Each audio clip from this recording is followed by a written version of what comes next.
শীতকালে ফুলকো ফুলকো কড়াইশুঁটির কচুরি আর আলুর তরকারি ছাড়া যেন একদমই চলে না। তো চলুন খুব সহজেই বানানো যাক এরকম নরম ভেতরে পুরে ভরা কড়াইশুঁটির কচুরি। কোনো রকম কোনো লিকেজ হবে না, খুবই সহজ পদ্ধতিতে বানানো যায়। আমি এখানে 1 কাপ ময়দা নিয়েছি, ময়দাটাকে খুব ভালো করে ময়ান দিয়ে মেখে নেব। ভালো করে মেখে নেওয়ার পর 10 মিনিট ময়দাটাকে রেস্টে রেখে দেব। অন্যদিকে পুর বানানোর জন্য কড়াইশুঁটির কচুরি, লঙ্কা আর স্বাদ মতো নুন দিয়ে ভালো করে একটা পেস্ট বানিয়ে নেব।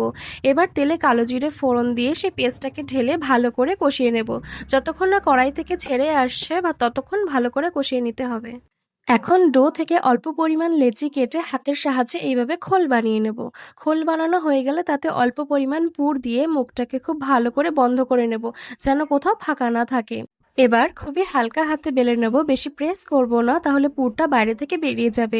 গরম তেলে ভালো করে ভেজে নিলেই রেডি আমাদের ফুলকো ফুলকো শীতের কড়াইশুঁটির কচুরি। খেয়ে দেখবেন, দারুণ লাগবে।